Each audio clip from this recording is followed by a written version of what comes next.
Zane loved completing real estate transactions, whether he was buying a home or selling. When he bought a house, he always believed he was getting a good deal, a house that was undervalued and could potentially fetch him tens of thousands of dollars. When he sold a house, he liked to receive a big check confirming his original estimate of its value. Zane was 52 years old. He renovated houses for 32 years. He was good at it, and it provided him with a very good income. He lived in a very nice house, which he actually renovated himself. The fact that he bought it at a very low price, and it was in a very prestigious area, provided him with instant capital that was double what he paid for it once some improvements were made. And given that he bought it with cash, like all his properties, his equity doubled as soon as he renovated it because there was no mortgage. Zane came from a middle-class family. When he graduated from high school, his family didn't have enough money to send him to college. He became a licensed carpenter and then a licensed cabinet maker. For a young man, he was making good money in the construction business.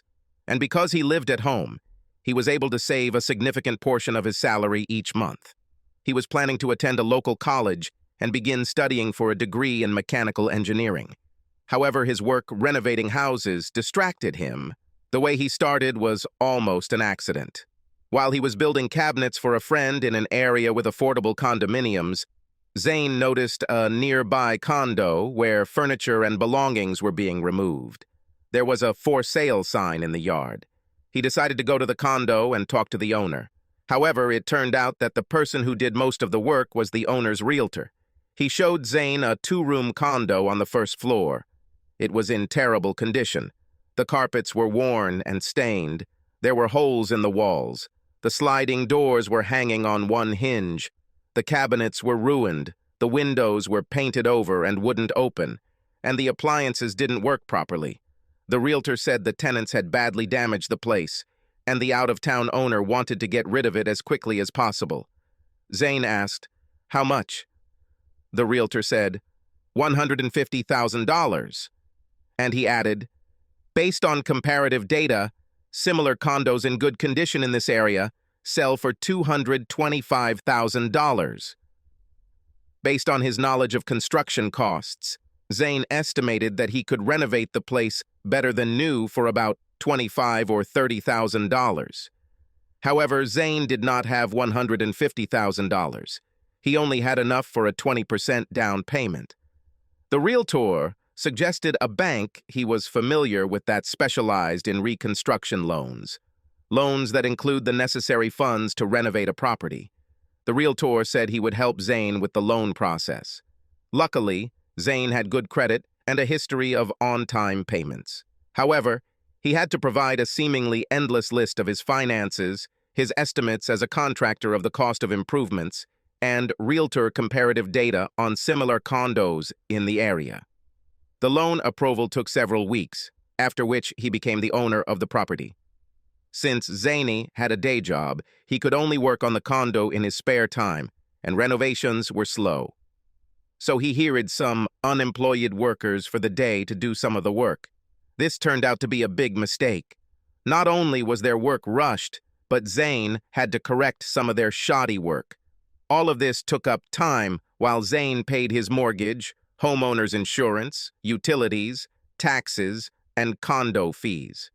Zane's solution was to take 2 weeks off and work on the condo 12 hours a day, including weekends. It was hard, and he made mistakes about what he needed to do and in what order. He also discovered that the entire air conditioning system would have to be replaced, which meant several $1,000s in unplanned expenses. Using his realtor, Zane put the condo on the market before it was completely ready. Surprisingly, the buyer was a neighbor who wanted to buy a place for his mother. Zane told the potential buyer to bring his mother to the condo, and she could choose the colors and carpeting. When Zane finished his renovations, the condo was better than new. New tile in the kitchen and bathrooms, new wood floors, new cabinets, new stainless steel, appliances, and, of course, a new air conditioning system. The new owner agreed to pay the asking price of $250,000. Zane invested $40,000 into renovating the place. This included paying qualified tradesmen for first-class work on tile, flooring, electrical, and HVAC. After paying the realtor's commission and some minor closing costs, Zane walked away with $35,000 after just 3 months of work. He could have earned more if he had done things differently, but he was happy with his first investment, and he vowed not to make the same mistakes again. Throughout the year, many seminars were held on real estate resale. Zane visited many of them before investing in other properties. Most importantly, he learned about hard money bankers. These investor organizations specialize in providing money, including renovation costs, to property renovators. Simply submit your proposal along with the purchase price, renovation estimates, and comparison data, and if they approve your project, you'll get your money. The disadvantage is that they charge a very high interest rate, up to 15%. They may also charge points. However, if your project only takes 4 months, the interest you pay is only 5%. In addition, these loans are processed very quickly, sometimes in a matter of days. This eliminates endless paperwork and the long time required to obtain a bank loan. To find the perfect properties to buy, Zane became a realtor. Thus, he had access to the multiple listing service. He could find suitable properties online, visit them, and go inside with his castle map and view them before making an offer. He could also independently study comparative data and find out how much similar houses cost. Most importantly, he could pay himself a commission both when buying a property and when selling it. Over the next few years, Zane bought, renovated, and sold numerous properties. He started with small, inexpensive condominiums, moved to larger townhomes, and eventually to basic family homes. He saved his profits and used them to increase down payments by taking out smaller loans. He eventually accumulated enough money to buy houses with cash. This greatly speeded up the selling process and allowed him to buy properties from anxious sellers at very low prices. Zane also began working less on real estate on his own. He had a good contractor with a team of experienced workers. They soon learned what Zane's preferences were in terms of flooring, rugs, lighting, colors, etc., and Zane could simply show them the property and then just let them do their job. He was able to keep the cost of the renovation to a minimum because he was able to provide ongoing work for the contractor and his team. Zane's job became finding properties, purchasing them, and then handing them over to a contractor. Sometimes he had 2 or 3 objects at the same time in different stages of renovation. At the start of this story, Zane had a net worth of over $1 million, most of it in cash. His annual income fluctuated with the economy and the vagaries of the real estate market, but was almost always in the 6-figure range. He put most of it back into his cash account so he could buy properties with cash. However, he lived modestly and frugally in a middle-class home, and few of his friends or family knew his true condition. 5 years after he became a major player in the market, Zane married the former Miss Bryce Beaumont. Bryce was an extremely attractive woman, 4 years his junior. Her family was wealthy, and Bryce was their only child. However, they never looked down on Zane and his lack of education because they knew that he earned more than enough, and they understood that their daughter and Zane were madly in love with each other. In fact, they respected him very much. Zane and Bryce had 3 daughters, Andrea, Angelica, and Ashley. They were all adults, leaving home and getting married with small children. However, only Andrea lived nearby, about 2 hours away. They all made it a ritual to meet on important holidays: Christmas and New Year's, Independence Day, and Thanksgiving. Bryce worked as a materials manager for a manufacturing company. Her job was to ensure that the resources needed for daily work were ordered on time and available when needed. This included hundreds and hundreds of titlies. She worked with dozens of vendors and suppliers every month. She was good at her job and really enjoyed it. The day it all started, Friday, Zane had just closed on another house deal. It was a middle-class house in a mixed working-class neighborhood. The previous owners were an elderly couple who had lived there for over 30 years. Unfortunately, a man recently passed away. The couple's children, who lived 1,500 miles away, agreed that they would take their aging mother with them and find a place for her in a nursing home near their home. However, they had to decide what to do with the couple's home. The realtor they worked with, a colleague of Zane's, noted that the house was a slow seller. It was neglected and in dire need of renovation. He suggested they contact Zane as a potential renovator buyer. Zane was invited into the house to inspect it. He had an experienced eye for the major elements of a home that needed renovation. The foundation, roof, electrical system, and HVAC system all needed restoration. He also examined the outside. He found cracks in the backyard walls, holes in the driveway, and weeds where the lawn should have been instead of grass. Finally, he noticed that all the old furniture was still in the house. The kitchen was filled with pots and pans, cooking utensils, and dishes. Plus, the two-car garage was filled with patio furniture, tools, folding tables, and plenty of kitchen and serving equipment. Looks like the old couple once ran a catering business. The old couple's children knew that comparable houses were valued at $315,000. Zane indicated that they would have to invest at least $50,000 and 3 months of his time to renovate the house. He went on to explain that if he were to buy it, he would need to make a profit of $50,000 to make the purchase worth his time. Therefore, the best he could offer them was $250,000. In addition, he told them that he would buy the house for cash and would be responsible for removing all unnecessary items. Since the house was paid off many years ago, this meant that the children would split the $250,000 profit minus closing costs. What's more, by using transactional attorney Zane, they could close the deal within 5 days. The children didn't have to think long about the proposal. They accepted him immediately. The closing took place the following Friday at 2 p.m., and Zane left the closing agent's office with the keys at 3:30 p.m. Since it was already late in the afternoon, instead of stopping by his office, Zane decided to go straight home. He thought he might take Bryce to celebrate another successful purchase, as he did when he bought or sold any of his properties.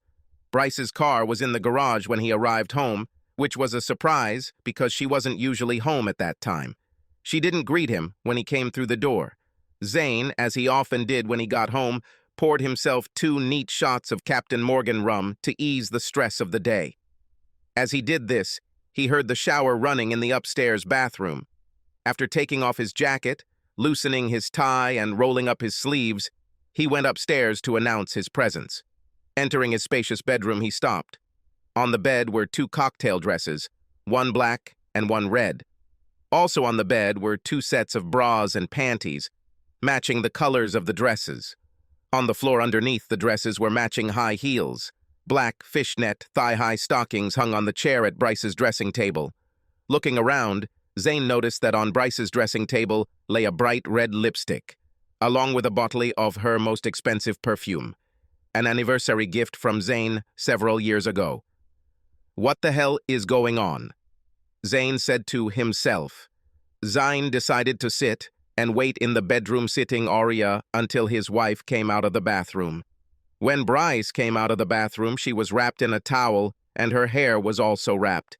She didn't see Zane sitting motionless on the side. She sat down on a chair at her dressing table and began powdering her arms, shoulders, and legs. When Bryce took the towel off her head and shook out her locks, Zane saw that she was at the hair salon and had her hair styled into voluminous curls and curls. He also noticed that her nails were painted bright red. "What's happening?" Zane asked in a relatively normal voice. Bryce jumped and let out a small scream. "Zane, you scared me. I didn't know you were home." "I closed the deal early in the day," Zane replied, "and decided to go home instead of going back to the office and doing nothing. I was thinking that I might take my wife out to dinner to celebrate the closing. It's been a few weeks since I've done that. However, I got the impression that you already have plans. So I ask again, what's going on?" "Yes, darling," she replied. "I do have plans for this evening. I'm going out to dinner with a friend." Zane's internal state began to swirl, but he maintained his calm demeanor. "I'm guessing, based on the clothes you posted, that you're not planning on going out with a friend, but rather a man. Moreover, since I see you've got your dancing shoes out, You intend to go dancing, right? Yes, darling, Bryce replied. We thought we could go dancing to spice up the evening. Can I ask who this friend you're going on a date with is? Oh, it's just a friend of mine from work. His name is Harvey Rankle. Not from work, actually. He's a sales representative for the company we buy all our paper from.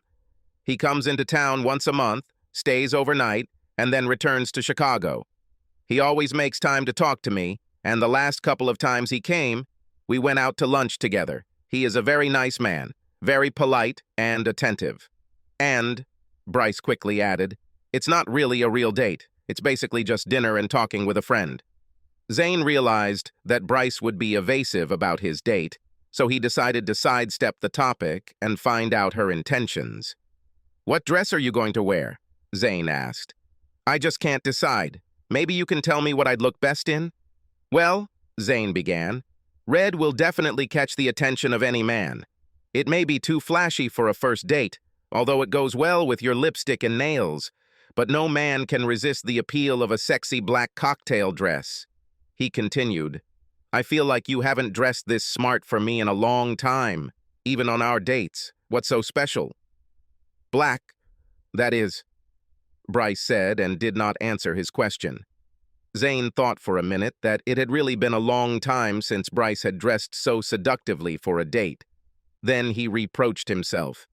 It had been a long time since he had suggested that they go out on the town together for a really chic evening that would include dancing.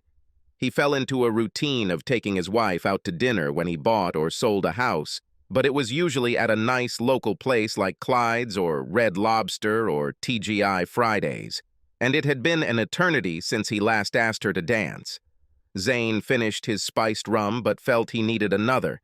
He apologized, saying he would be back in a minute. Downstairs he poured himself another glass and thought about what was happening. His wife was apparently going on a date tonight. A hot date. She tried to minimize the impact of her actions on Zane by minimizing their significance and making him believe it was just a dinner at some local restaurant with a random friend. Clearly, from the way she prepared for her date, there was much more to it than just that.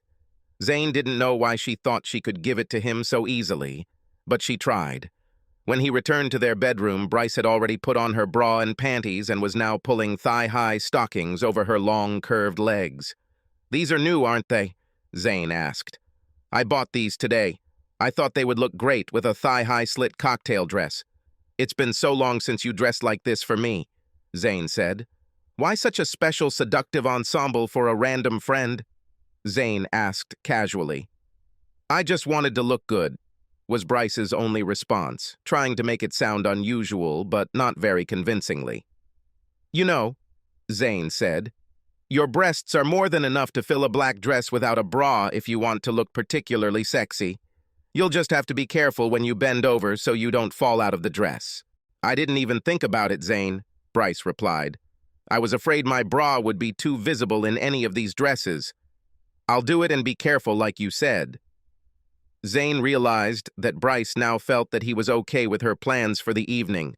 This made her include him even more in preparation for her night out.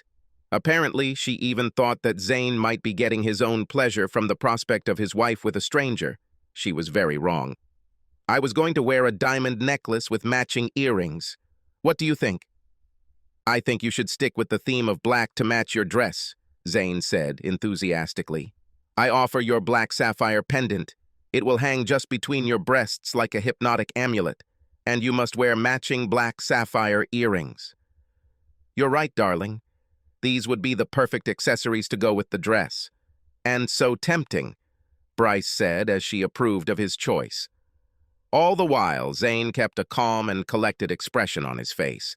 Inside, however, his guts were knotted and burning with anger, bordering on rage. By the time Bryce had put on her cocktail dress and smoothed out the pleats around her waist and hips, she walked over to Zane, turned her back to him, and asked him to button her dress, which he did. She stepped forward to show her leg up to the top of her stockings and admired herself. She then took her purse and packed a bag of dancing shoes. She was almost ready to leave, but she paused for a moment and turned to Zane. While I'm putting on my coat, Could you bring me half a glass of your spiced rum? I'm feeling a little restless, and this will help calm me down. This request was unusual in the way events unfolded. It would have been more natural for her to go downstairs and have a farewell drink with her husband. Always intuitive, Zayn sensed that she wanted to leave him in the room for a few minutes. He said, "Of course you are nervous. This will be an eventful evening for you. I hope you take advantage of this night's opportunities." Having said this, Zayn left the bedroom, leaving the door ajar. He stopped before going down the stairs and looked back into the bedroom between the wall and the door hinge. He saw his wife quickly walk over to his side of the bed and take something from the nightstand drawer, placing it in her purse. He didn't see what it was, but he knew what it was. He then went downstairs, walked to the bar, and poured Bryce a glass of rum and a third double glass for himself.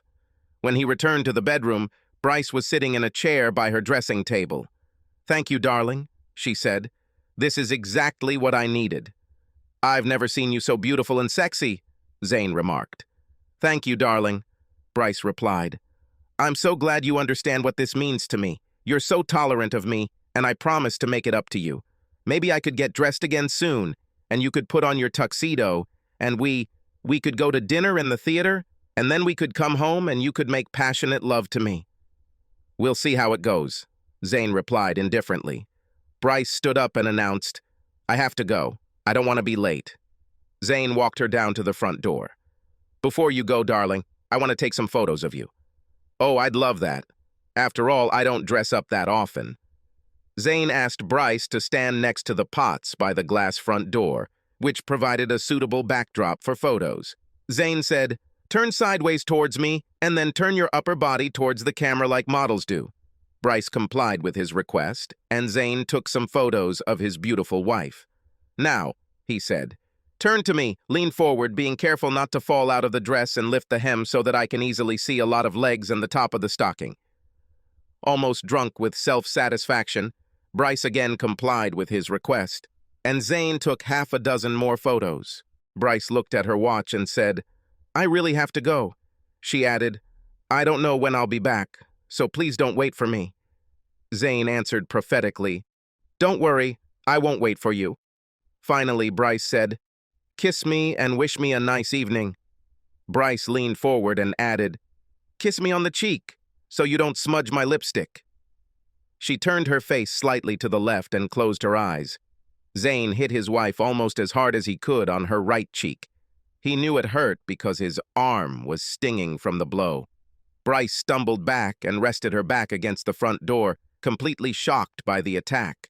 Her expression was full of surprise and disbelief. She kept her hand on her painful cheek. The pain was significant. "Zayn, what? I don't understand. Why?" Zayn approached his wife and said, "On what planet did you ever think that I would approve of my wife going on a date with another man dressed like a frivolous woman?" Bryce tried to answer, "But I thought you were okay with it. You didn't seem to mind. You even helped me." Zayn hit her left cheek just as hard as his right. Bryce was now scared. Her facial expression showed it. She didn't know how many more blows she was about to receive. He moved even closer to her face. "In what alternate dimension did you assume that I would tolerate this level of disrespect, arrogance, and contempt from an unfaithful wife? Did you really think that I would allow myself to be cuckolded by a wife who dresses like she's ready to have sex all night with her lover?" Bryce already had tears in her eyes by this time. "But it was only supposed to be dinner," she cried. "This is complete nonsense," Zayn snapped. He grabbed her purse and was about to open it when Bryce screamed, "Don't! Please don't!" Zayn opened his purse and pulled out a string of gold-wrapped Trojan condoms, holding them in front of her face. "You took them from my nightstand when you sent me downstairs for your rum, didn't you?" Bryce tried to justify herself.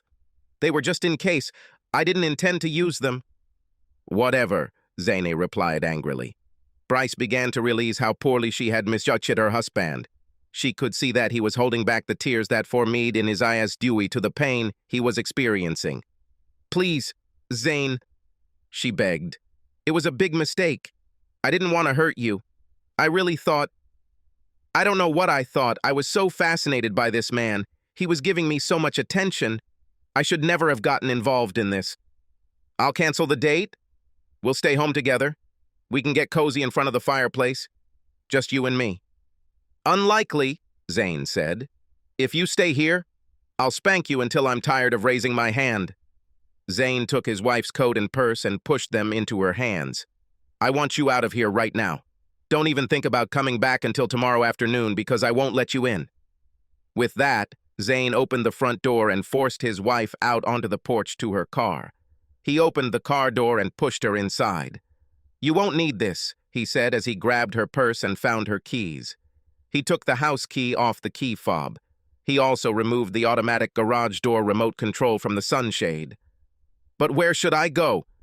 Bryce cried. I don't care, Zane replied. Stay with Andrea for a few days. It's over a 2-hour drive, Bryce complained. Then find a Hampton Inn or Holiday Express and stay there. I don't care. Just get out of my sight. Bryce saw that her husband was completely serious and at the same time very angry, ready to hurt her even more. She started the car, pulled out into the street, and sped off. Zane watched her drive away until she was out of sight. He returned to the house. When he entered, he saw a bag of dancing shoes on the floor. He thought to himself, she probably won't need them tonight. Zane suddenly felt tired. He walked over to his bar and poured himself another 4th double glass of spiced rum and collapsed into his leather chair. He suddenly felt a great loss and began to cry. He felt other emotions, anger, humiliation, and pain. As the thoughts in his head became more organized, he realized that he had to do something. He needed to find a way to show his extreme displeasure with his wife's actions that was so clear that it couldn't be misunderstood. He needed to do something to show that he was not going to forgive an offense of this magnitude. His first thought was to kick her out of the house. He thought about gathering all her things and putting them in large black trash bags, leaving them outside so she could pick them up when she returned. He went upstairs to look around. His wife had a huge wardrobe in her closet and dozens of pairs of shoes. She also had clothes in almost every closet in the house. She had 12 dresser drawers full of blouses, sweaters, underwear, etc. Zane realized that it would take him a week to remove all her things from the house. He returned to the comfort of his chair and rocked back and forth, trying to think of a way to get rid of all his unhappiness. In the middle of a sip of rum, a solution occurred to him. The solution was so simple. He smiled to himself. Zane remembered that less than 5 hours ago, he bought a fully furnished house. It still had utilities connected, gas, water, and electricity. Wi-Fi was also active. He was ready to move in, and he had the keys in his briefcase. He would need to take with him only a minimal amount of clothing and accessories, several suits and jackets, trousers, shirts for work and leisure. All this would fit into 2 large suitcases. He could pack his laptop, printer, scanner, fax, and other computer equipment in the back seat. By 23, Zane was ready to travel. He left the house open, the house key lying on the kitchen table next to the automatic garage door control. His new home was only 45 minutes from his current home. He drove in silence. Not even the radio was on. He still couldn't believe that his 20-year marriage had been so badly damaged, perhaps irrevocably, and damaged by the man he loved and trusted the most. He sometimes held back tears during his trip. When he arrived at the cul-de-sac where his new home was located, it was very dark. There were no streetlights. He drove slowly to his new place and pulled into the driveway. He parked in the carport, which was located next to the side entrance to the house. The double-detached garage was another 50 feet up the driveway. The porch light was on. He left it on when he finished his last inspection earlier that day. Zane used his keys to enter the house through the side door on the back porch and began to turn on the lights. Although the house was neatly cleaned, it was still in a state of repair. Zane walked from the back porch into the kitchen. The house did not have a formal dining room. Instead, there was a very large kitchen area that served as a dining area, with a 5-foot diameter round wooden table in the center and 6 matching chairs. Zane continued into the family room, the living room, and finally the bedrooms. As he walked through the house, his thoughts determined what needed to be upgraded and changed to make the house sellable. Although he had no plans to resell the house anytime soon, he usually completely rebuilt a house of this condition. Everything was going: cabinets, flooring, appliances, bathrooms, light fixtures, everything. However, since he was going to make this house his home for the near future, he had to do the renovations gradually in order to have a place to live. Zane began unloading his car. Although the house had a moderate amount of storage space, half of it was taken up by the late owner's belongings. The family, acting on behalf of their mother, took only what was valuable to her: clothes, photographs, and family albums, a wedding china set, some works of art, etc. They even left an outdated computer system in one of the bedrooms, which they used as an office and sewing room. Zane moved his computer and peripherals into the same space. Zane was tired. It was late, and his 4 double-spiced rums were making their presence felt. There were sheets and blankets in the linen closet. Once he finished making the bed, Zane stripped down to his shorts and went to bed. The next morning, he woke up early as sunlight flooded the bedroom. He didn't close the curtains before going to bed. He had a slight hangover. He quickly showered, dressed in casual clothes, and then went to the kitchen to make coffee. The elderly couple had an old-fashioned coffee maker, and luckily he found a jar of coffee in the pantry. Zane approved of the gas stove even though it was very old. While he drank his coffee, he looked through all the cabinets and drawers in the kitchen. They were filled with all sorts of pots and pans, kitchen utensils, glassware, dry and canned foods, serving utensils, and cookbooks. Zane noticed that there were 2 full china sets that had not been taken. He later learned that the mother had inherited her mother's china, as well as her mother-in-law's china. Zane made himself a breakfast of oatmeal, washed the dishes, put them in the dishwasher, and headed out to the garage. He had seen it before and knew that it was so packed with boxes and crates that not even one car would fit into a 2-car garage. He opened some of the boxes and found a large amount of equipment used by catering companies to serve customers. Looks like it was the job of both previous owners, and they just packed up their stuff when they retired and forgot about it. They left their only car in the carport. In the backyard, there was a rather nice, partially enclosed patio area that opened directly from the sliding glass doors of both the family room and the master bedroom. Pots with plants hung on the beams above. It needed a bit of sprucing up, but it was perfectly usable the way it was. There was an old rusty barbecue in the corner of the patio that Zane was going to throw out and replace with a small gas barbecue. 3 outdoor lamps, covered in translucent mosaic tiles, hung above the beams. Zane imagined the old couple often used their patio for morning coffee and evening wine. After inspecting the house, garage, and yard, Zane made a plan to renovate the place. First, he organized a sale of everything that could be sold. What didn't sell, he took to a second-hand store. What was not suitable for the second-hand store, he took to the landfill. He then began restoring the house and grounds. Upon inspection of the yard, Zane discovered that it was full of weeds. There was no grass as such. The brick flower beds were cracked and bricks were missing. The asphalt driveway was in need of repair. He noticed that the 3-foot concrete block walls separating his home from its neighbors were damaged. Someone hit them with a car in the past. Zane called his contractor, Cesar Quintero, who was working on Zane's townhouse and detached home with his team of craftsmen. He asked Cesar to come to his new place so they could discuss a plan of action for renovating the house. While Zane waited for Cesar in his front yard, he met the first of his new neighbors, a Vietnamese widow, about 50 years old, who lived in the house on the left as seen from the street, and her aging mother. The widow's name was Lee, which was the English form of her Vietnamese name. Her mother's name was Gina, which was also a form of her Vietnamese name.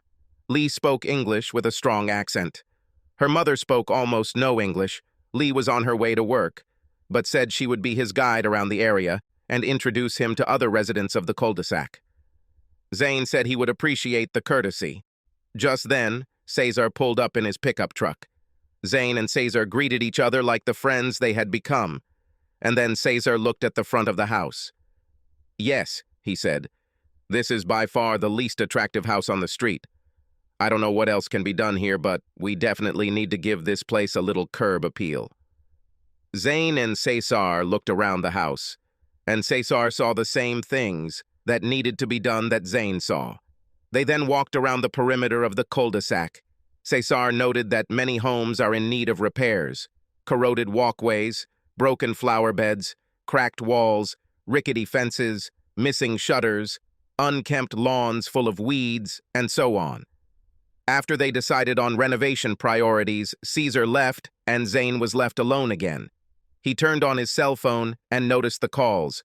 All but one were from his wife, starting around 2 p.m., probably around the time she returned home from her night out. He listened to them on voicemail. "Zane," she begged, "I just came home and found that you moved out. Please, please talk to me. I'm so sorry that I disappointed you so much," and so on and so on. The rest of the messages were similar. "Please, Zane," she begged. "Things went so bad for me last night. I just have to explain. Don't leave me like this," and so on and so on. Zane skipped to the last message. It was from his daughter, Andrea. "Dad, what did you do to Mom? She called me this afternoon and cried when she told me that you moved out of the house and she doesn't know where you are. She even said that you hit her. How could you do that?" Zane called his daughter. She immediately responded and started hitting on him. "Dad, I don't know what's going on between you and Mom, but you need to come home and fix it." He answered her. "Did your mother tell you why I left home? Why I left her?" "Whatever it was, Dad, it couldn't be that bad." "Actually, Andrea, it was. In fact, she left me first. Before you call me again, talk to your mom and demand that she tell you the absolute truth about why I left her. Then I'll talk to you again." "Okay, Dad," Andrea agreed. "Mom is coming to stay with us for a few days. She didn't want to stay in your big house alone." Zane didn't hear from Andrea for 3 days. During this time, Cesar began cleaning up Zane's yard. The first thing he did was repair the walls on each side of the house. In addition to the regular concrete blocks, he added red block caps to make them look more decorative and less harsh. Without asking his neighbors, Zane asked Cesar to make similar repairs to all the concrete walls in the area. Word spread quickly, and neighbors came out of their homes to thank the new man on the block for his work. For Zane, it was just a small, added cost to get all the repairs done. He justified this by thinking that by improving all the houses, he was increasing the value of his own property. As it turns out, when Cesar was installing a new asphalt driveway at Zane's detached home, he intentionally ordered more asphalt than was needed to completely replace Zane's driveway. Zane asked Cesar's workers to inspect the driveways of each of the other houses on the cul-de-sac, filling holes and cracks and applying a protective coating to each driveway. The extra expense was not small for Zane, but it was worth it. Meanwhile, Zane organized and announced his sale. All of his neighbors on the cul-de-sac attended the sale, as well as many people from surrounding areas. It was a success, and Zane got rid of most of the stuff that was cluttering his house and garage. He was cleaning up unsold items and putting them in Cesar's pickup truck for transport to the thrift store when he received a call from his daughter. "Dad, we need to meet. I need to show and tell you things you don't know." "I know what I know. I know what I saw," Zane replied. "Did your mother tell you how she treated me? Did she tell you everything?" "Mom told me everything. Absolutely everything," Andrea replied, "and a lot of things you don't know." Zane replied, "If this is your mom trying to talk to me or get back together, forget it. She's already shown me how little respect she has for me." Andrea responded sharply, "Dad, Mom knows I'm going to talk to you, but she won't be with me. By the way, when she told me what happened, I scolded her. I can't believe she treated my dad like that. I don't blame you for anything you did. Mom needed exactly that lesson. I can come to you wherever you are and talk to you about everything that happened, Ed. It's more than you know." Zane felt his daughter crying. "I really don't want anyone to know where I live at the moment. I'll meet you at the TGI Fridays near your house tomorrow at 11 a.m. and we'll talk." "Okay, Dad," Andrea said. "See you then. I love you, Dad." "I love you too, daughter," he said before hanging up. The renovation of the house continued. Zane ordered new windows. Many of the windows in the house were painted over and could not be opened. Zane also ordered French doors with additional screen doors for the family room and master bedroom. Zane walked into TGI Fridays at exactly 11 a.m. His daughter was already waiting for him in the restaurant lobby. They hugged and asked for a table in the corner. Both ordered coffee. There weren't many people in the restaurant at this time of day. Zane got straight to the point. "What do you want to discuss, Andrea? If this is what I did after your mom got dressed for her hot date, I don't regret anything. I don't have to put up with such disdainful treatment, especially from my wife." "Dad," Andrea began, "this is more serious than you can imagine, and you won't like what I'm about to say, not even a little bit. But first you have to know that Mom is horrified. She's so sorry for her actions that she can't stop crying. She's very sorry for how much she hurt you. She couldn't stay with us longer than the weekend because she needed to be at home where she was closer to work. I visited her twice. All she does is go to work, force herself to make it to the end of the day, and then returns home to an empty house. After what she tried to do to me, I don't have any feelings for her," Zane countered. Andrea pulled out 2 items from her large bag, a large brown envelope and a regular letter-sized envelope. "Dad," Andrea began, picking up the smaller envelope, "this is Mom's apology letter for you. She knows you don't want to talk to her, and even if you did, she's not sure she wants you to look at her. She is so ashamed. I can't force you to read the letter. You can just throw it away if you want, but anyway, here it is. Maybe you can read it later." "What's in the big envelope?" Zane asked.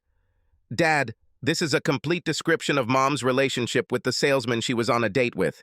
This is written with surgical precision at my urgent request." "Why should I read this?" Zane asked. "I really don't care. This wasn't written for you, Dad. It was written for the HR department at Mom's work.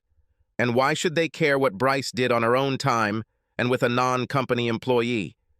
"Dad," Andrea said, taking Zane's hands and with a sad expression on her face, "I need to tell you what happened after you kicked Mom out of the house. It will be painful, but it's better to hear it from me than from anyone else. I told her to stay with you tonight.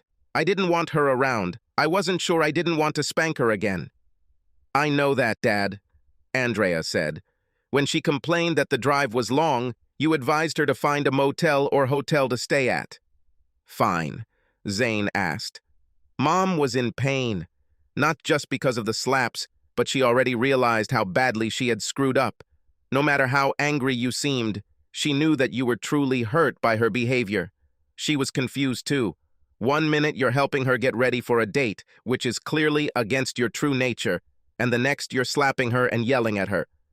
"I never yelled at her," Zane retorted. "I told her very sternly that I thought she was planning to cuckold me by having sex with another man." "She claims she never intended to have sex with him." Zane replied, "She took the protective equipment from my nightstand." "I know, Dad," Andrea replied. "You couldn't come to a different conclusion." "Dad, when Mom left the house, she hurt inside. She was confused and repentant. In her extremely emotional state, she somehow came to the conclusion that she should meet the seller as she had planned, tell him that everything between them was over, and never contact her again. At that time, she still thought he was a good guy, a friend. Then she was going to come to my house and spend the night. When she arrived at the hotel, she immediately went to the women's room. Her makeup was a mess, and her cheeks were still red and slightly puffy. When she was ready, she entered the restaurant and found her date, Harvey, who already had a table for them. Mom didn't greet him with a peck on the cheek or a hug. He immediately realized that something was wrong. Mom got straight to the point, but before she could say it all, she started crying. Her partner did everything he could to comfort her. He hugged her and told her everything would be okay. He ordered a glass of wine to help her calm down. When the wine arrived, she drank the entire glass in one go, on an empty stomach. Harvey told her not to worry about their relationship and that he understood that. However, he suggested that perhaps you were too bossy. After all, they were just about to have dinner. and then he ordered a bottle of wine for the table. He continued to scold you, Dad, saying that your reaction was too over the top. No real man would ever hit a woman. The wine began to soften my mother, and she began to relax a little, and she continued to drink the wine that Harvey gave her. Soon my mother felt the full effect of alcohol. She told Harvey that she had to leave and make the 2-hour drive to my house. He told her he didn't think she was fit to drive, and she probably wasn't. Mom told Harvey that if she couldn't drive, she would get a hotel room and spend the night and then drive to my house the next morning. Harvey said he would check availability at the front desk. When he returned, he told her that the hotel was booked because of a convention in town. In addition, he invited her to rest for a few hours in his room. It was still early evening, and she could sleep for a few hours before she left. Apparently, Mom was very busy and needed help just getting to the elevator. Once in Harvey's room, he went from helping her to kissing her neck. His mother pushed him away and angrily told him that their relationship was over. All she wanted to do was lie down for a few hours. She said she felt dizzy and practically collapsed on the bed. Her partner was kind enough to lift her feet onto the bed and take off her shoes. She seems to remember Harvey massaging her legs, but she soon fell asleep. Zane sat in silence, fascinated by the story unfolding before him. Andrea continued. The next thing Mom remembers is sex. It was over in just a few seconds. Mom told me she thought it was you. She didn't realize at that moment that she wasn't at home in your bed. Zane slammed his hand on the table. So she slept with him anyway, he exclaimed. Dad, Andrea stopped him. Mom didn't consent to sex with this guy. Zane remembered that evening for Andrea. Let's see. She dresses provocatively for a hot date, meets him at his hotel restaurant. They have a drink together. She goes up to his room of her own accord and now claims no consent. Is this true? Yes, Dad, Andrea said, but that's not all. Early in the morning, when it was just beginning to get light outside, my mother woke up and realized that she was hugged by a naked man lying in bed with her. He kept one hand on her chest and tried to have sex with her again. She pushed the man away and jumped out of bed. Now sober, with only a headache, Mom realized what had happened. Harvey got her drunk and then took advantage of her while she slept and tried to do it again.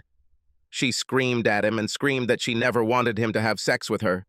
Harvey laughed and told her that he didn't feel that way last night. Mom knew what had happened, and she immediately felt ashamed of herself for letting this man lead her down the garden path for months, and all he ever wanted to do was get into her pants. Mom went to the bathroom, took a shower, cleaned herself up and left the hotel. She returned home, hoping to find you there, tell you what happened to her, and ask for your forgiveness. Arriving at the house, she quickly noted that you had moved out. Mom was beside herself with guilt and shame. Then she called me and told me that she had a fight with you. You hit her twice and kicked her out of the house. I told her to come to my house and we will decide what to do after that. That's when I called you for the first time. When my mother came to my house, she was still confused. I asked her what happened. She avoided giving direct answers at the time because I think she was very ashamed of how she treated you so badly and what happened to her. She only told me that you two had a fight and that you slapped her twice and then kicked her out of the house. She said nothing more before she retreated to the guest room and refused to tell me anymore. Only the next day I was able to find out the whole story from my mother. Judging by her behavior and tears, I believe that she told me everything exactly as it happened. I listened to all this and was not convinced. My wife got dressed for a hot date that involved more than dinner and dancing. What about the protective equipment she hid in her purse? I asked. You can tell me they weren't meant to be used later that night. You're going to have some faith, Dad. Mom said that if she didn't accept them, then she wouldn't have the slightest chance of having sex with him.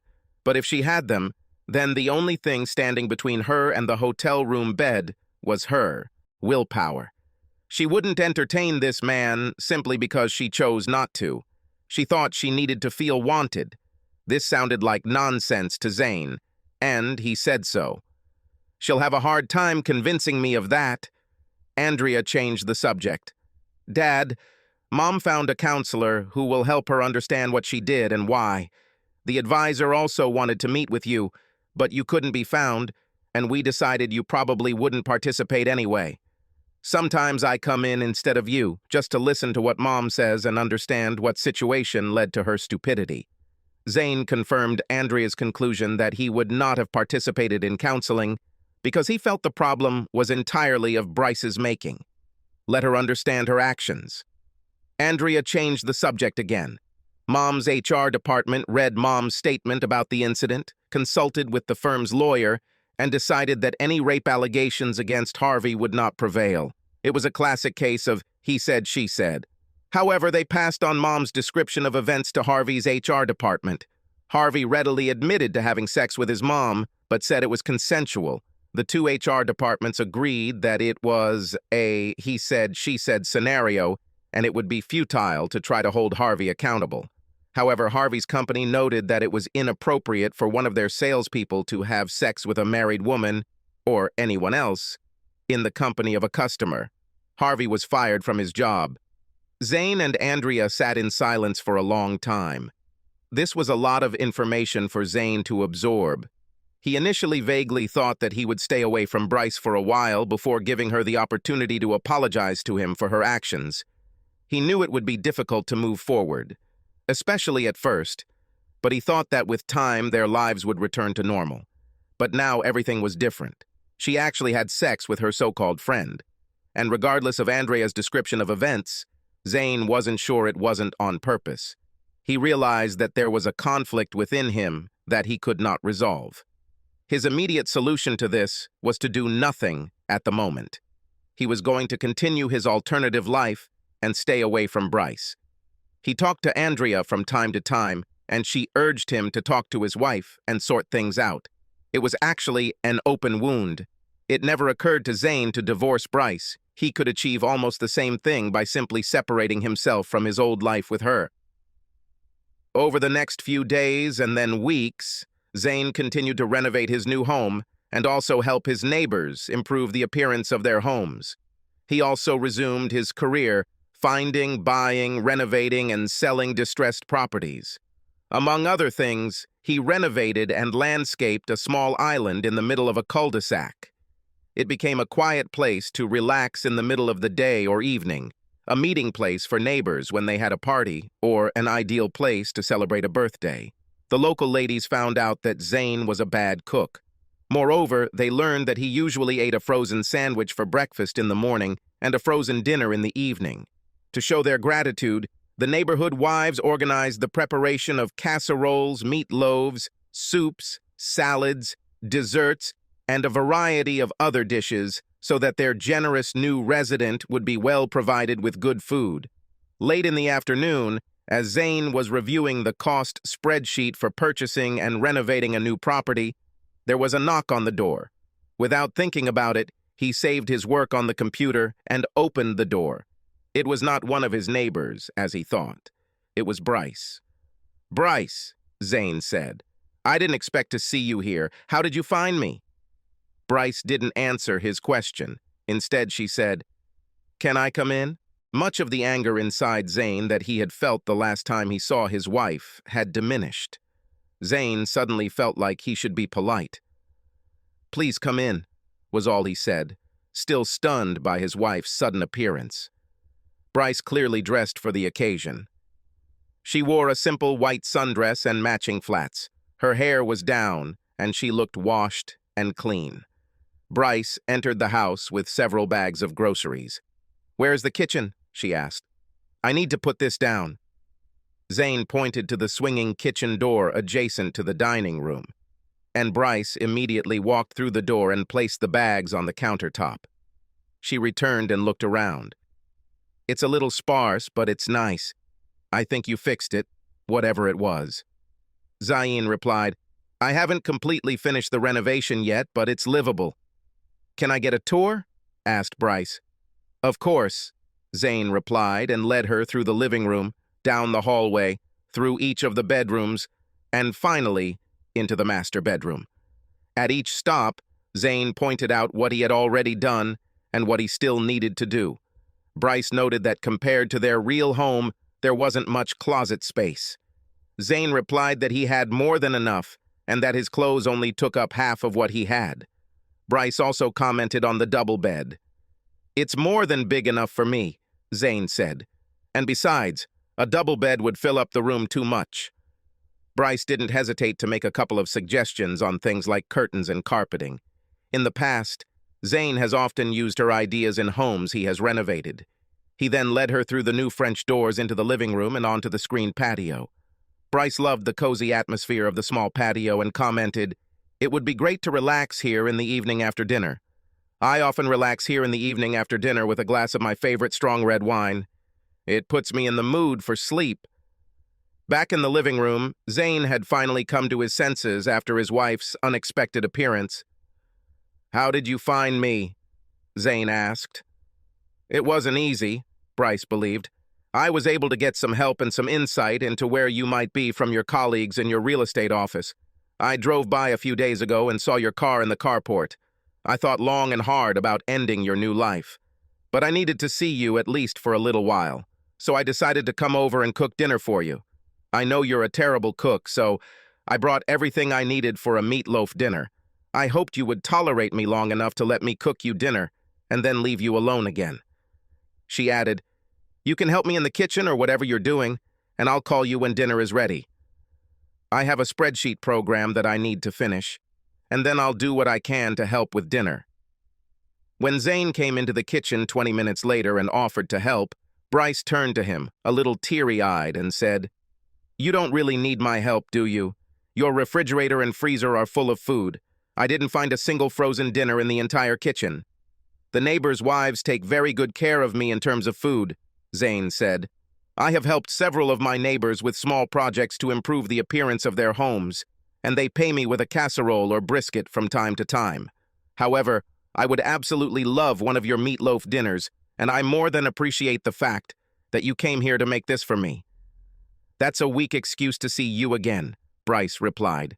"I missed you so much. If you have read my letter to you, you know how sorry I am for treating you so badly. However, I wanted to tell you personally that I am so remorseful for my actions. A stupid middle-aged lady who thought she needed a little fun in her daily life after a young, handsome Lothario showed me some attention. I was such a fool." "Please, Bryce," Zane said. "I know you're sorry. And Andrea told me what happened to you that night. At first I thought you followed through, but Andrea was convinced you were being used and manipulated. I don't think she would mislead me just to make you seem less guilty." "We don't need to talk about this anymore tonight," Zane said, and the topic was closed. "Our dinner is ready," Bryce said to change the subject. "This meatloaf will last you for days. I hope you like it." With that, Bryce picked up her purse and headed for the door. "Wait," Zane exclaimed. "Won't you stay for dinner?" "I set up seating for 2 people at the table." "No, love," Bryce replied. "I desperately wanted to see you again, but I don't want to interfere with your new life.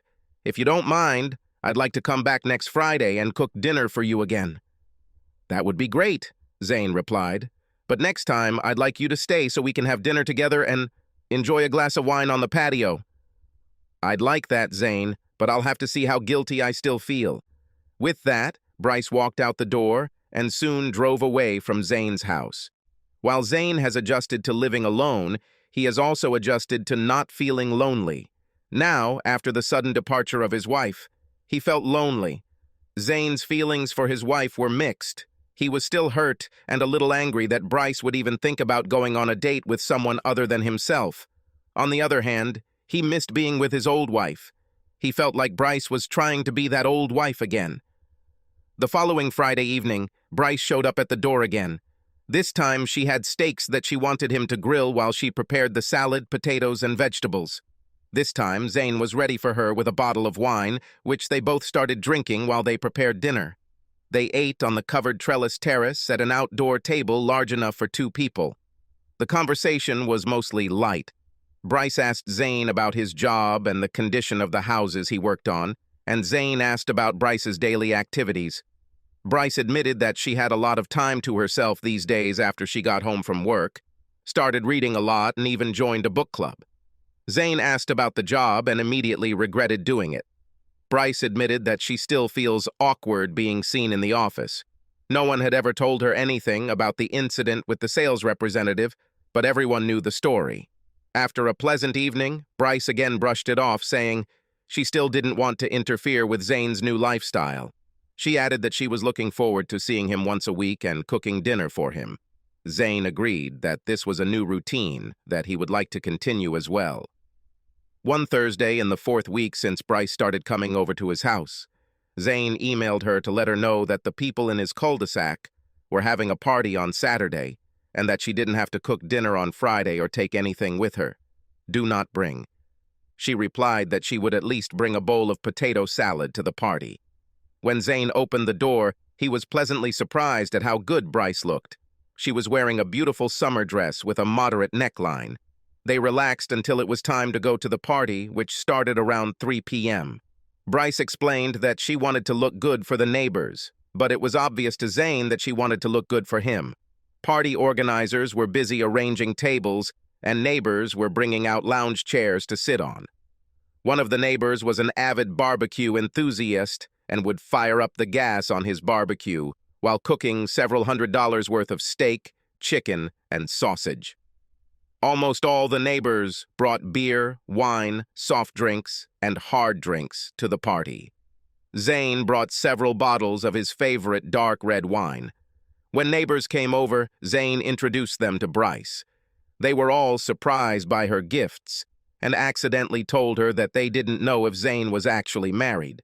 Then, of course, they had to wonder why Zane and Bryce weren't living in the same house together. Throughout the day and evening, Zane received compliments on how beautiful and charming his wife was. At the same time, Bryce was told numerous stories about how much Zane had done for the area. Several neighbors showed Bryce the improvements Zane had made to their homes. Although all the neighbors were working men and women, the Bryce said they had all taken a lot more pride in the appearance of their homes since Zane moved in. Gradually, when everyone got used to eating and drinking, the men seemed drawn to each other and talked about sports. All the women seemed to want to know more about Bryce and gathered around her. They all really wanted to know more about the relationship between Zane and Bryce. Meanwhile, the children played together in the street and drew with chalk on the asphalt. It was already late evening when the party began to break up. Parents needed to put their children to bed. Most people helped wrap up the leftovers. As Zane carried the beach chairs back to his house, he realized he had drunk a lot of wine. It was also obvious that Bryce was feeling a little tipsy as well. Once home, Bryce began packing her things in preparation for the trip home. "I don't think you should go home tonight," Zane said. "You're too drunk." "What should I do?" Bryce replied, feeling like she shouldn't stay because she didn't want to push Zane into an emotional corner. "You can stay in the extra bedroom," he said. "I have a t-shirt you can sleep in." "Thanks, Zane," Bryce said, "but I don't want to cause you any trouble." Zane disappeared into his bedroom and returned with a white t-shirt. Bryce took it, went into the bedroom, and closed the door. Zane was turning off the lights and lowering the temperature when he heard Bryce calling his name. Turning, he saw his wife standing at the entrance to the corridor. She took off her dress and put on a t-shirt. Zane has always favored tight t-shirts, and Bryce's t-shirts hugged her curves very nicely. Her breasts were clearly defined, as was her narrow waist, which had a towel around it. "Zane, please, could you give me a good night hug before I go to bed?" Zane was mesmerized by the sexy figure in front of him. For a minute, Zane forgot why he was angry with her and stepped forward to put his arm around her waist. Bryce, in turn, wrapped her arms around his neck and rested her head on his shoulder. They held each other close for only a few seconds before Bryce broke the hug and, without saying anything, hurried back to the bedroom and closed the door. Zane was almost glad the hug was so short. He felt Bryce's body react. If the hug had lasted just a few seconds longer, she would have felt how much he wanted her. When Zane woke up on Sunday morning, he had a slight headache, a hangover from the night before. He trudged into the bathroom to take a shower. Before doing this, he took 2 Excedrin tablets. He could tell by the sound of the shower in the family bathroom that Bryce had woken up before him. After getting dressed, Zane wandered into the kitchen, where he found Bryce in a sundress, preparing a standard breakfast of bacon, eggs, toast, juice, and coffee. Bryce cheerfully told him, "Your neighbors may bring you food for dinner, but I don't think you usually have a good breakfast. All I found in the freezer were frozen breakfast sandwiches." "You're right," Zane replied. "I usually eat either a breakfast sandwich or a protein drink before I head out the door." Looking outside, Zane noted that it was a nice sunny morning. "Why don't we have lunch on the patio?" he suggested. "I'll set the table." After Bryce brought the food to the table, Zane held her chair until she sat down. "It's a beautiful morning, Zane. Thank you for last night and thank you for this morning. This is the greatest happiness I have felt in a long time." "I feel the same way," Zane replied.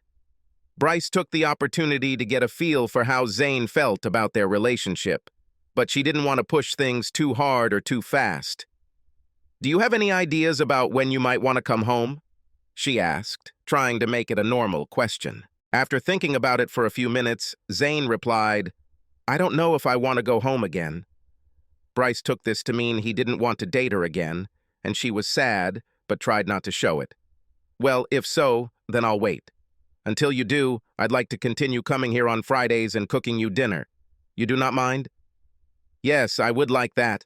I always thought you were the best chef in the world." Bryce was hurt that Zane only wanted her for the cooking, but she had a feeling he wanted something more from her, but she wasn't about to rush him. Bryce returned the following Friday afternoon. She looked good. She was wearing a pink pleated skirt and a cashmere sweater. The skirt was short enough to show off her shapely legs, and the sweater was tight enough to show off her proud C-plus breasts. "What are you going to cook this time?" Zane asked. "I brought 2 marbled ribeye steaks with me that are looking forward to being grilled. If you cook, I'll make a salad with lettuce, tomato, avocado, and bacon." She then added, "I also brought 2 bottles of strong red wine. I was hoping to get so drunk tonight that you asked me to stay again." Zane was oblivious to how his relationship with Bryce was developing. He saw that they were renewing their marriage, but he also knew that he still had anger issues. Perhaps this night would be a good time to take them outside, but he didn't know how to start the conversation, and he didn't want a harsh discussion of the past. "We'll see how the evening goes," Zane replied, without making any commitments. Turning on the gas barbecue and closing the lid to let it heat up, Zane walked into the kitchen where Bryce was busy preparing a salad. He opened one of the bottles of wine and poured 2 glasses. He left one with Bryce and took the other out to the patio along with the bottle, which he placed on a small table. After a while, Bryce brought the salad. Zane took this as his cue to start cooking the steaks and threw them on the hot grill. "It will take about 10 minutes, he said. Bryce handed Zane her glass of wine and raised it as if about to make a toast. "What are we going to fry?" Zane asked, but immediately regretted what he said. "I don't know what you want to drink, but my toast is to my fervent hope that you will eventually let me into your life." This toast made Zane a little embarrassed.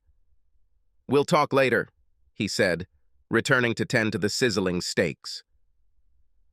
Several awkward minutes passed until Zane announced that the steaks were ready and placed each one on a plate, which he placed on the table. Both Zane and Bryce ate a large portion of salad. Zane was about to start eating when he stopped and looked at Bryce. "I'm sorry things turned out this way," that's all he said. Zane's statement was so harsh that it caught Bryce off guard. For a moment, it looked like she was about to cry. She reached across the table and took Zane's hand. "Thank you," she said.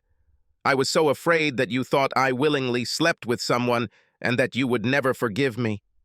Zane continued, "Sometimes I thought if I hadn't kicked you out of the house, this would never have happened." Still clutching Zane's hand, Bryce said, "None of this was your fault. It was all me. I was a stupid old woman who allowed herself to be charmed by a smooth-talking salesman. I will never forgive myself for hurting you the way I did, and I will spend the rest of my life trying to make up for it, if you let me." "Well, lettuce goes a long way in that regard," Zane said to lighten the mood. After dinner, when the dishes were washed and put away, Zane asked Bryce if she wanted to watch a movie. When she said yes, he asked her if she had any chick flick she would like to see. Bryce told him she wanted him to put on a movie that he wanted to see. You know, I like action movies that are rated R for violence, nudity, sex, and language. It's normal, she replied. I want to see everything you want to see. I'll watch chick flicks with my daughters and girlfriends. Zane looked at a few options on Netflix and chose something that he thought he would like, and that met his criteria. The film is starting, he announced. Bryce came out of the bathroom where she had freshened up. She was wearing his favorite rose-scented perfume. Without asking, she pressed herself so close to him that he had to put his hand on her shoulder. When he did, Bryce laid her head on his chest, and they continued watching the movie. It didn't escape Zane's notice that Bryce's skirt was hiked up above mid-thigh, and the top buttons of her sweater were undone, revealing a fair amount of cleavage. Zane always thought Bryce was hot.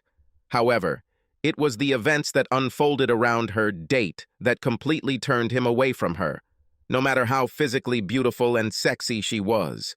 The movie was less than halfway through before Zane realized that Bryce was asleep and breathing easily. He continued to let her sleep until the movie ended, and then gently woke her up. "You're going to let me stay the night, aren't you?" she asked, standing up. "Because," she continued, "I don't think I should be driving home this late. Besides," she added, "I brought my pajamas with me." "Yeah, you can stay," Zane agreed, as Bryce disappeared into the guest bedroom. Zane was turning off the TV and lights when Bryce reappeared, wearing the sexiest black baby doll negligee Zane had ever seen. This stunned him for a moment. "How do you like my new pajamas?" Bryce asked, posing for Zane and speaking in a seductive voice. "I like her," Zane said, looking intently at his wife. "I forgot how sexy you can be when you want to impress me." Bryce, encouraged, walked up to Zane and wrapped her arms around his neck, pressing her body against his. "I don't want either of us to sleep alone tonight," she whispered in his ear. Bryce could feel her husband reacting to her almost naked body. "I know you haven't fully forgiven me for what I did, but please don't let that stop you from enjoying this evening to the fullest. You can do whatever you want to me. Anything." Any resistance Zane had to Bryce's charms melted away in an instant. Her lips were waiting for him as he kissed her passionately. As they shared a long, heated kiss, Zane pushed Bryce's hair back, causing her head to fall back as well. Zane kissed his wife's throat and then her neck. Bryce moaned hoarsely and said quietly, "Yes, yes, yes." Zane picked his wife up, carried her into his bedroom, and threw her roughly onto the bed. Bryce held out her arms to Zane as he rolled onto the bed. "How could I have thought that having fun with that slick jerk of a merchant could be better than this?" Bryce thought, as she arched her back and pressed her chest to Zane's face. Zane didn't disappoint her.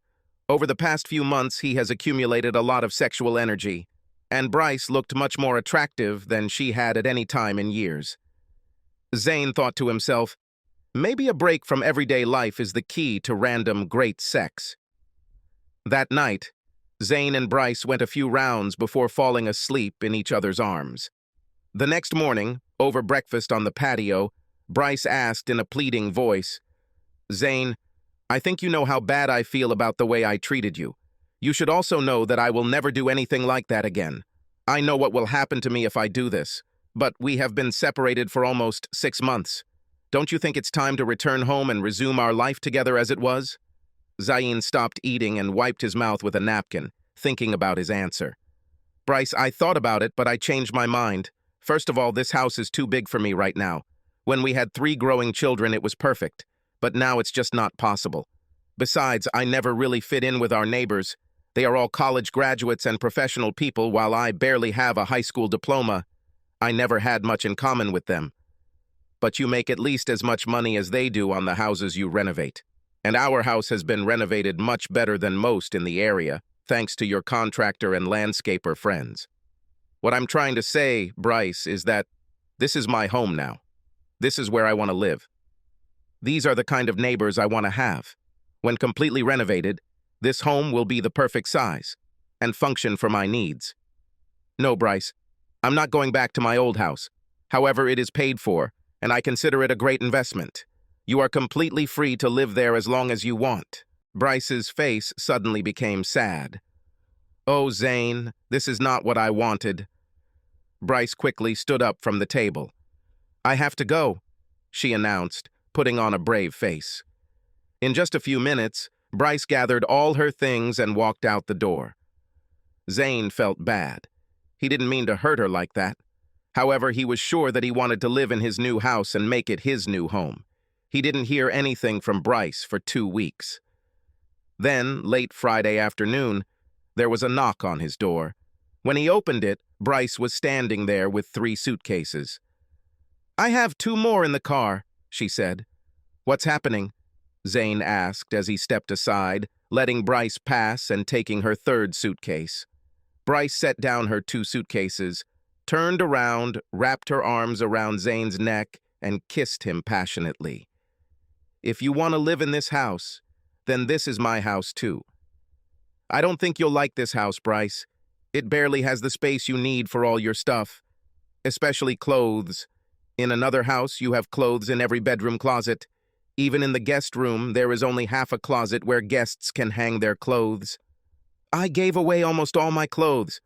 Most of what I have left is in these suitcases and the trunk of the car. Still, she said boldly, you'll have to come up with a little more wardrobe. Space than what you have. Zane already knew that the master bedroom had very little closet space, and he had tentative plans to open up a wall to the adjacent bedroom, which he used as an office. What about work? Zane asked. This place is a 45-minute drive from your office, and morning and afternoon traffic jams are even longer. I don't have a job anymore, Bryce said. I submitted my resignation. It wasn't much fun to work all day and then come home to an empty house. I was still the talk of the office, and there were even some salespeople who indirectly attacked me based on the rumors that were going around. Besides, you always told me that you make enough money that I don't need to work, so now I'm not going to. Bryce, Zane said critically, I know you don't want to sit in a small house all day. There will be no one to talk to, not even the neighbors. In most of these families, both husband and wife work, with the exception of wives who care for babies and small children. I thought I could do some charity work. Even though my bachelor's degree was outdated, I earned a bachelor's degree in accounting and a minor in psychology. Additionally, I studied Spanish in both high school and college. I thought I could help in the area of broken families and battered women. And the first broken family I want to restore is mine. With that, Bryce hugged and kissed her husband again. Zane already knew he was going to win her back. He just didn't know how to do it. Bryce took the lead.